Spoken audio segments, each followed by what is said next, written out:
ஒண்ணுமே இல்ல அண்ணாச்சி. எடுத்து உள்ள வைங்க. எதுக்கு நாளை பின்ன இந்த ஆளு வந்து பிரச்சனை பண்ணா? சரியா சொன்னீங்க அண்ணாச்சி, அந்த பணத்தை கொடுங்க. எங்க இங்க வாங்க சொல்றேன். ஏங்க ஏன் இப்படி பண்றீங்க? வட்டிக்கு விட்டேன்னு சொன்னல, அது பொய்ன்னு எனக்கு தெரியும். இங்க பாரு, நீ தான் அன்னைக்கு அந்த பணத்தை திருடி கொண்டு வந்து கொடுத்த. இப்ப மறுபடியும் கொண்டு போய் கொடுக்கறேன்னு சொன்னா என்ன அர்த்தம்? ஒரு அர்த்தம் இல்ல. துரோகம் பண்ண வேணாம்னு நினைக்கிறேன். ராஜு என்னால அவங்க வீட்டுல திருட்டு பழி சுமந்திருக்கான். பிரகாஷ் கிட்ட அடி வாங்கியிருக்கான். அந்த பிரகாஷ் வீட்டை விட்டு வெளியே அனுப்பிட்டான். அதனாலதான் எனக்கு போன் பண்ணான். எங்க என்ன சந்தேகப்பட்டு கேட்பானோன்னு நினைச்சேன். ஆனா அப்படி கேட்டிருந்தா கூட பரவாயில்ல. பணத்துக்கு எனக்கு சம்மதம் இல்லைன்னு சத்தியம் பண்ணி சொல்லியிருப்பேன். எனக்கு தெரியவே தெரியாதுன்னு சாதிச்சிருப்பேன். ஆனா அவன் என்ன நண்பனா நினைச்சு மதிச்சு பேசுனான். உன்னை பிரகாஷ் சந்தேகப்பட்டிருந்தா கூட பிறந்த தம்பின்னு கூட பார்க்காம அடிச்சிருப்பேன்னு சொன்னான். என் மேல அவ்வளவு நம்பிக்கை வச்சிருக்கான். ஓ, அங்க பாசமழை பொழிஞ்சதும் தான் உடனே நீங்க வந்துட்டியாக்கோ? புரியாத ஆளா இருக்கியே. நமக்கு இந்த பணம் எவ்வளவு உதவியா இருக்கும் தெரியுமா? மாசம் மாசம் வட்டி வந்தா வாடகை மளிகை சாமான சமாளிக்கலாம் இல்லையா? கொஞ்சம் நிறுத்துறியா? நான் என்ன சொல்றேன், நீ என்ன சொல்லிட்டு இருக்க? நண்பனுக்கு துரோகம் பண்ணிட்டு என்னால நிம்மதியா இருக்க முடியாது. அந்த பணத்தை வாங்கி கொடு. என்ன நீ? நானும் பாத்துக்கிட்டே இருக்கேன். நண்பங்கிற விசுவாசங்கிற பெரிய உத்தம மாதிரி பேசுற. ஏன் காந்தியவாதி வீட்டு பணம் உன்னையே காந்திய மாத்திருச்சோ?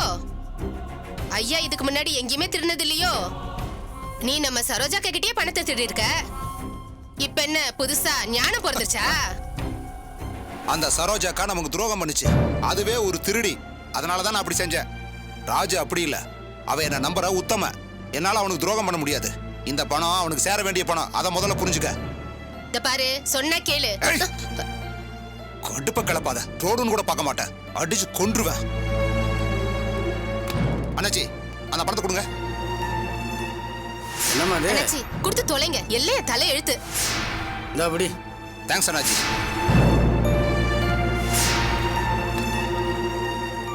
இங்க பாரு, போய் திருப்பி கொடுத்தனா திருட்டு பட்டம் தான் கிடைக்கும்.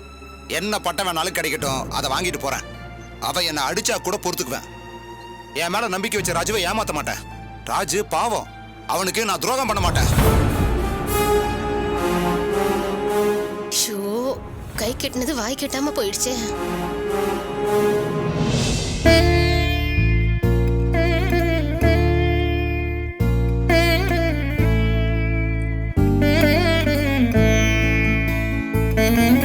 அத்தை, எல்லாம் ரெடியா இருக்கு அத்தை. அத்தை, என்னத்த வாசலையே பார்த்துட்டு இருக்கீங்க? ராஜு ஒத்தாம எதிர்பார்த்துக்கிட்டு இருக்க. பாவம் எங்க என்ன செய்யறனோ தெரியல. திலகா, அவர் வரமாட்டார் அத்தை. என்னம்மா சொல்ற? எப்படி அத்தை வருவாரு? பிரகாஷ் சொன்ன மாதிரி பணத்தை இங்க திருடி வேற எங்கேயாவது கொடுத்து வச்சிருந்தா வாங்கிட்டு வருவாரு. அவர் தான் திருடலையே, அப்புறம் எப்படி வருவாரு? நம்ம நிலைமை இப்படி ஆயிப்போச்சுன்னு எங்கேயாவது உட்காந்து புலம்பிட்டு இருப்பாரு. அவரை நம்பி 100 ரூபாய் கொடுக்கறதுக்கே ஆள் இல்ல. 4 லட்சம் அத்தை, எப்படி வருவாரு? அக்கா ப்ளீஸ்க்கா, இப்படி எல்லாம் பேசாதீங்க. கண்டிப்பா மாமா திரும்பி வந்துருவாரு. திரும்பி வருவாருன்னு நீ நம்பிக்கையா சொல்றதுக்கு பதிலா அவரு திருடி இருக்க மாட்டாருன்னு சொல்லியிருந்தா நான் சந்தோஷப்பட்டிருப்பேன் சத்யா. ஆனா அக்கா, அவரை பிரகாஷ் அடிக்கும் போது அவருக்காக நீ பேசி இருக்கலாம்ல. உனக்கு தெரியாதா சத்யா அவரை பத்தி? அடிச்சு அனுப்புற வரைக்கும் பாத்துட்டு இருந்திருக்கியே. விட சத்யா, நடக்கிறது நடக்கட்டும். அக்கா சத்யா, நீ சுமாரு. அண்ணே, நான் சொன்னதுதான். இது அவனை தவிர வேற யாரும் செஞ்சிருக்க முடியாது. அவன் தான் செஞ்சிருக்கணும். இதை புரிஞ்சுக்காம தான் நீங்க பேசுறீங்க. ஐயோ பிரகாஷ், நான் யாரையும் கோச்சிக்கவும் இல்ல, ஆத்திரப்படவும் இல்ல. அவரு வருவாருன்னு நீங்க நம்பிட்டு இருக்கீங்க. நான் வரமாட்டாருன்னு சொன்னேன், அவ்வளவுதான்.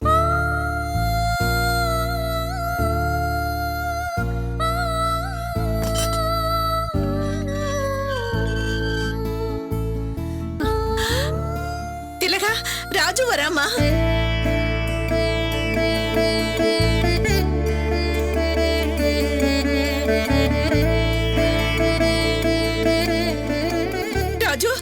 ராஜு, எங்கடா போன? அப்பா, பணத்தோட வந்திருந்தா உள்ள வரலாம், இல்ல அப்படியே வெளியே போக சொல்லுங்க. என்னடா நீ? உன் கோவம் எனக்கு புரியுது. அதுக்காக இப்படியா பேசுவ? என்ன இருந்தாலும் உன் அண்ணன்டா. ஒரு கடங்காரங்கிட்ட பேசுற மாதிரி பேசுற. நீ வெளியில வரணும்னு சத்யாவுக்கு அவன் எவ்வளவு உதவி பண்ணிருக்கான் அதெல்லாம் மறந்துட்டியா? அம்மா நான் எதையும் மறக்கல. ஆனா பணத்தை திருடினா மன்னிக்க முடியாது. அம்மா நான் மட்டும் இந்த வீட்டுக்காக போராடிட்டு இருக்க முடியாது. அண்ணன் தம்பி எல்லாரும் ஒத்துமையா போராடணும். உதவி பண்ண வேண்டிய இவனே வீட்டுல வச்சிருந்த பணத்தை திருடிட்டு போனா என்ன அர்த்தம்? இப்போ சொல்ற இந்த விஷயத்துல சென்டிமெண்ட்டுக்கு இடம் இல்ல. எங்க நீங்க உள்ள போங்க, நான் பேசிக்கிறேன். மாமா அந்த பணத்தை எடுத்திருந்தா சொல்லிடுங்க மாமா. சத்யா, டேய் உனக்கு தேவை என்ன? நல்ல சிந்தானே இந்தா.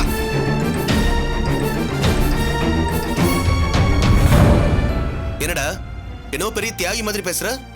நீ திருடின பணம் தானே இது? ஏன் நீ அமைதியா இருக்கீங்க? இப்ப பேசுங்க. சொன்னீங்கல்ல நீ உன் அண்ணனை நம்பல, நான் என் புருஷனை நம்புறேன்னு. திருட வாய்ப்பே இல்லைன்னு சொன்னீங்க. சத்தியம் செஞ்சது மாதிரி பேசுனீங்க. இப்போ இதுக்கு என்ன சொல்றீங்க? திருடாம இந்த பணம் எங்க இருந்து வந்துச்சு? எப்படி வந்துச்சு சொல்லுங்க. பேசுங்க. நீ ஏன் அமைதியா இருக்கீங்க? டேய் ராஜு, ஏதுடா இவ்வளவு பணம்?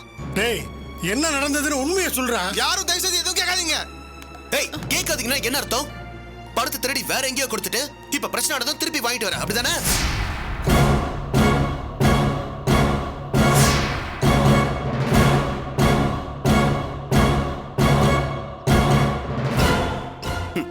என்கிட்ட வாதாடுனீங்கல்ல திருடலன்னு, இப்ப என்னன்னு கேளுங்க. சொல்லுங்க மாமா, ஏது இவ்வளவு பணம்? நீங்க வெளியே போய் 2 மணி நேரம் கூட ஆகல, அதுக்குள்ள 4 லட்சம் எப்படி? சத்யா நீ கேட்டா சொல்ல மாட்டான். அவனை நம்புறாங்கல்ல திருடலன்னு, அண்ணியே கேட்கட்டும்.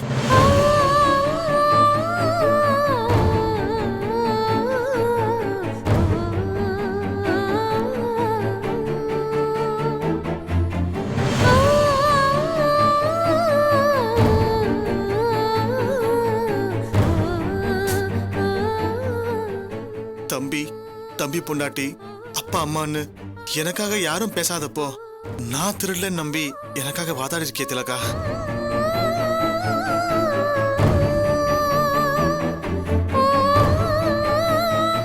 இது போதும் திலகா, நீ என்ன நம்பினல்ல அதுவே எனக்கு போதும்.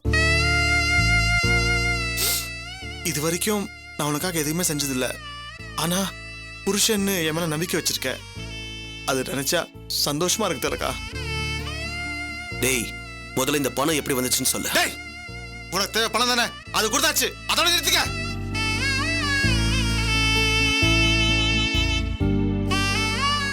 என்னங்க இந்த பணம் உங்களுக்கு ஏதுங்க? திலகா என் மேல நீ நம்பிக்கை வச்சிருக்க. உன் நம்பிக்கைக்கு களங்கம் வர மாதிரி நான் என்னைக்குமே நடந்துக்க மாட்டேன். இந்த பணம் திருடின பணமே இல்ல. இது ஏன் மேலேயும் குமார் மேலேயும் நம்பிக்கை வச்சு நாங்க நல்லா இருக்கணும்னு நினைக்கிற ஒருத்தர் கொடுத்த பணம். அதுக்கு மேல இந்த வீடு விஷயத்துல என் பங்கா எதுவுமே செய்ய முடியலன்னு வருத்தத்துல இருந்தேன். அந்த வருத்தம் என்னோட போயிடுச்சு. இது ஏன் பங்கா இந்த வீட்டுக்கு நான் கொடுத்த பணம், இது திருட்டு பணம் இல்ல, அவ்வளவுதான் சொல்ல முடியும். மறுபடியும் சொல்றேன், இது திருடின பணம் இல்ல. டேய் நீ கேட்ட பணம் கொடுத்தாச்சு, இனிமே உங்ககிட்ட பேசுறது எதுவுமே இல்ல. திலகா வடை வாங்கிட்டு வர சொன்ன, வாங்கிட்டு வந்துட்டியா? சாப்பிடணும், பசிக்குது.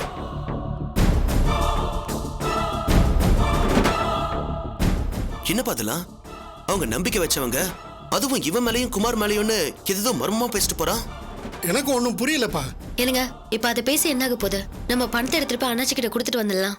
சரி சத்யா, நீ சீக்கிரம் போய் சரி. பணத்தை எடுத்துட்டு வா.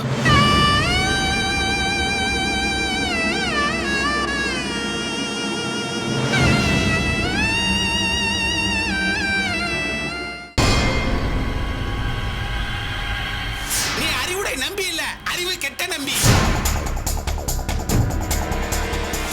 ஏண்டா நீ எல்லாம் அடுத்தவன் பொண்டாட்டி கூட தான் அலைவிய? உன்னால அடுத்தவன் பொண்டாட்டியை தாண்டா தட்ட முடியும். அசிங்கம் முடிச்ச மூதேவி, வெக்கமா இல்ல உனக்கு?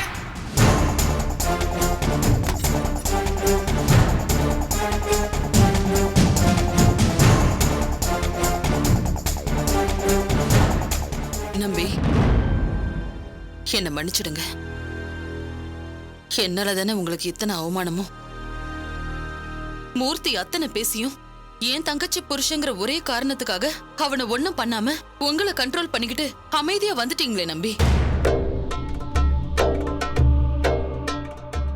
உங்களை எந்த அளவுக்கு அசிங்கப்படுத்தின அந்த மூர்த்தி உயிரோடவே இருக்கக்கூடாது நம்பி. ஏன் தங்கச்சி புருஷனா இருந்தாலும் நான் அதை அனுமதிக்க மாட்டேன். ஆரம்பத்துல அவன் இந்த மாதிரி ஏதாவது ஏடாகுடம் பண்ணுவான்னு தெரிஞ்சுதான் அவனை கொல்ல ஆள் அனுப்புனேன். மிஸ் ஆயிட்டான். கடைசியில என் தங்கச்சிக்காக அவனை விட்டு வச்சேன். இதுக்கு மேலேயும் அவனை விட்டு வைக்க கூடாது. உங்களை பேசாம யாரு? அவன் இருக்க கூடாது நம்பி. நீங்க உங்க கையாலேயே அவனை ஷூட் பண்ணிடுங்க. கடல்ல தூக்கி போடுங்க. அவன் மீனுக்கு இரையாகட்டும். என்ன பேசினவ ஒரு தோட்டால சாக கூடாது டார்லிங். வேற மாதிரி சாகணும். என்ன சொல்றீங்க நம்பி? சதீஷ வர சொன்னீங்க டார்லிங். ஆமா, வர சொல்லிருக்கேன். குட். அவனாலதான் அந்த மூர்த்திக்கு சாவ முடிவு பண்ணிட்டேன்.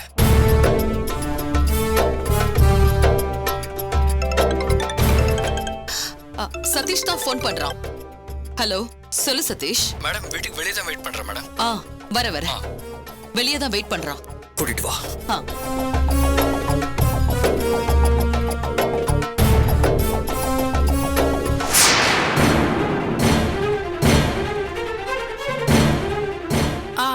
அக்கா, இவரை வர சொன்னியாமே?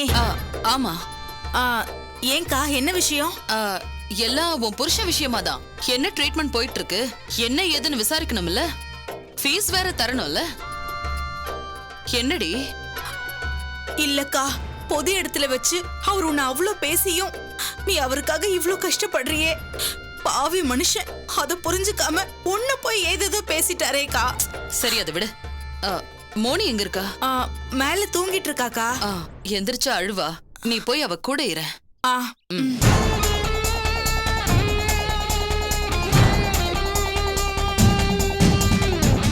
ஏதாவது கேட்டாளா? இல்ல, எதுவும் கேட்கல மேடம். சரி வா. நம்பி, சதீஷ். Hello sir. சதீஷ் எப்படி இருக்க? சார் உங்க புண்ணியத்துல நல்லா இருக்கேன். நல்லா இருக்கணும், நல்லா தான் இருக்கணும்.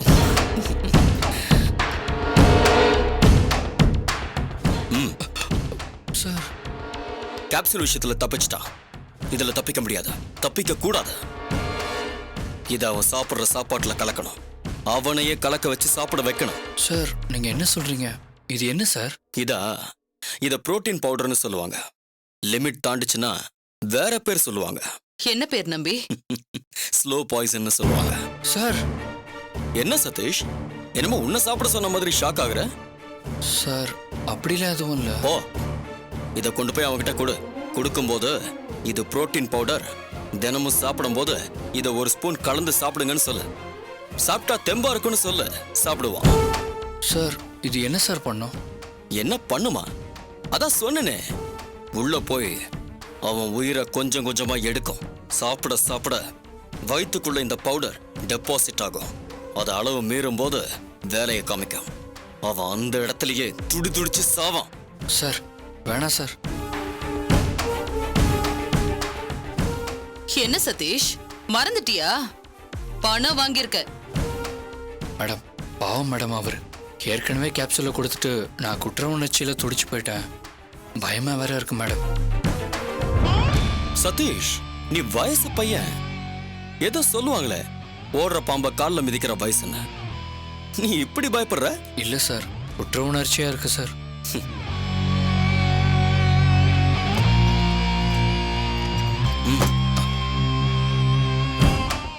குற்ற உணர்ச்சின்னு சொன்ன, இப்படி கரெக்டா கேட்ச் பண்ற? சார், குற்ற உணர்ச்சிக்கு இதை விட ஒரு நல்ல மருந்து வேற எதுவும் இருக்க முடியாது. வச்சுக்கோ. இதுன்னு இல்ல, இதுக்கு மேலையும் தர. ஆனா அவன் சாகணும். சார், வாழ்க்கையில பணக்காரனாகணும்னா முதல்ல செய்ய வேண்டிய காரியம் உழைக்கிறது இல்ல தம்பி, நமக்குள்ள இருக்கிற ஈவு, இரக்கம், அப்புறம் சொன்னியே அந்த குற்ற உணர்ச்சி, இதையெல்லாம் கொல்லணும். அடுத்தவன் தோள்ல கால் வச்சு ஏறி அவன் குறவளைய கடிச்சாதான் பணக்காரனா மாற முடியும். அந்த ரத்த ருசியோட அருமை தெரிய தெரியதான் நீ கோடீஸ்வரனாவ.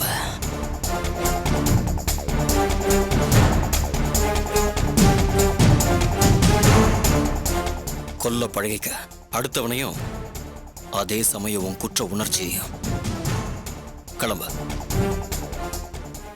போ, தட்டிட்டு வந்து சொல்லு, நம்பி அள்ளி கொடுப்பான்.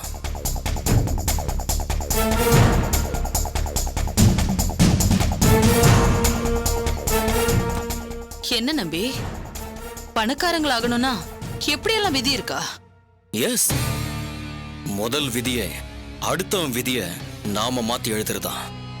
நீ சொன்ன மாதிரி அவனை ஷூட் பண்ணி கடல்ல எறிஞ்சு போலீஸ் விசாரணை அது எதுன்னு ஏன் போனோம்? உடம்புக்கு முடியல, மருந்து சாப்பிட்டா, மருந்து வேலை செய்யல, போய் சேர்ந்துட்டான்னு சிம்பிளா முடிச்சு வைக்கணும். நான் நினைச்சதோட நீங்க பிரில்லியண்டா இருக்கீங்க நம்பி. Yes darling.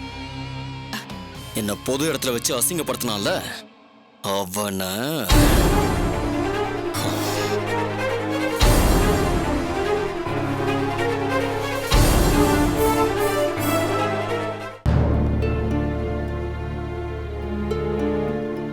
டேய் கணேசா, என்ன கணேசா உடனே வான்னு சொன்ன? என்னடா? இல்ல அது அட சொல்லடா. இல்ல நீ வீட்ல 4 லட்சம் திருடுனேன்னு சொல்லி பிரகாஷ் உன்னை அடிச்சான்ல, அது அந்த பணத்தை. டேய் என்னடா நீ இது பேசதான் கூப்பிட்டியா? டேய் அந்த பணத்தை நான் செட்டில் பண்ணடா, போடா. என்ன ராஜு சொல்ற? பணத்தை செட்டில் பண்ணிட்டியா? 4 லட்சத்தையுமா? ஆமா கணேசா, நான் கொடுத்துட்டேன். என்ன மச்சான் என்னடா சொல்ற? 4 லட்சம்டா? எப்படி, எங்க வாங்கின? ஏன் நீ என்ன சந்தேகப்படுறியா? இல்ல மச்சான், பின்ன நான் சந்தேகப்படல. வீட்டுல எல்லாரும் கேட்ட மாதிரி நீ என்ன சந்தேகமா கேக்குற? இல்ல ராஜு, 4 லட்சம் ரூபாய் எப்படி எப்படி எங்க வாங்கி கொடுத்த? டேய் உனக்கு எப்பறா பணம் வந்துச்சு? நான் நல்லா இருக்கணும்னு நினைக்கிறவங்களும் இருக்காங்க கணேசா. சும்மா விளையாடாத ராஜு. நாம நல்லா இருக்கணும்னு நாமளே நினைச்சது கிடையாது. நீ என்னடான்னா? ஆமாண்டா, நான் நல்லா இருக்கணும்னு நினைக்கிறவங்க தான் கொடுத்தாங்க. அப்படி யாருடா நீ நல்லா இருக்கணும்னு நினைக்கிற அளவுக்கு? அதுவும் 4 லட்சத்தை தூக்கி கொடுக்குற அளவுக்கு? ராஜு, தப்பான வழியில் எதுவும்? டேய் அண்ணி தான்டா காசு கொடுத்தாங்க. அண்ணியா? என்னடா சொல்ற? ஆமாண்டா.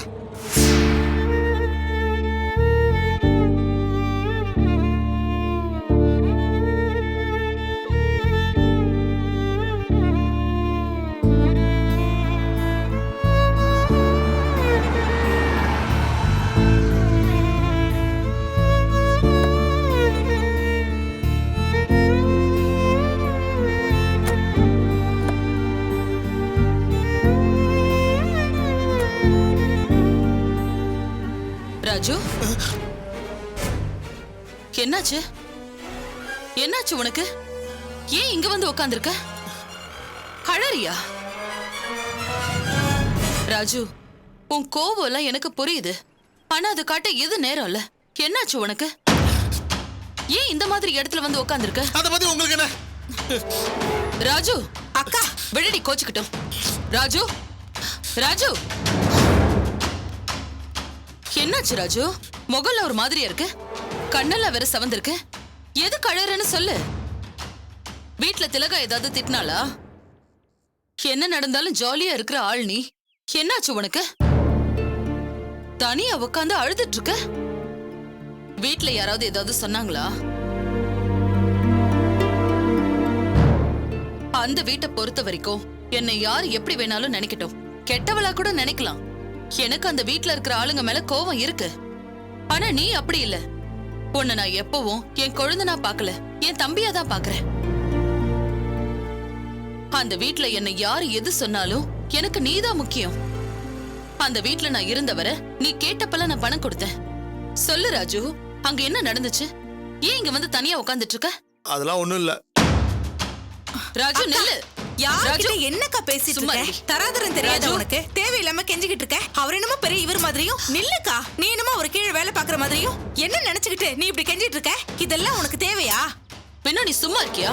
ராஜுவை பத்தி எனக்கு தெரியும். அவர் வெளுத்ததெல்லாம் பாலு நினைக்கிறாரு. ஆமா கிழிச்சாரு. உன்னை பெல்ட்டால அடிக்கும் போது பாத்துக்கிட்டு சும்மா தானே இருந்தாரு. நீ அமைதியா இரு வேணும். நீ எங்க இவர்கிட்ட தேவையில்லாம கெஞ்சிக்கிட்டு? நமக்கு தான் அந்த வீட்டுல உறவே இல்லைன்னு ஆயி போச்சுல்ல. சும்மா இருடி. ராஜு, ராஜு நில்லு. ராஜு பாரு, நான் இப்பவும் சொல்றேன், நீ நல்லவன். யார் எது சொன்னாலும் அது உண்மை நம்புறவன். என்ன பத்தி அவங்க என்னெல்லாம் சொல்லிருப்பாங்கன்னு எனக்கு தெரியும். நான் அங்க இருக்கும்போதே கண்டபடி பேசினவங்க. இல்லாதப்போ என்னெல்லாம் சொல்லிருப்பாங்க. நீ அதை நம்ப போய் தான் என்கிட்ட பேச கூட பிடிக்காம போற. நான் வீடு விஷயமா கோர்ட்ல பணம் கட்டலன்னு வச்சுக்கோயேன், இந்நேரம் அந்த வீடு ஏலத்துக்கு போயிருக்கும். அது தடுக்க தான் நான் அப்படி செஞ்சேன்.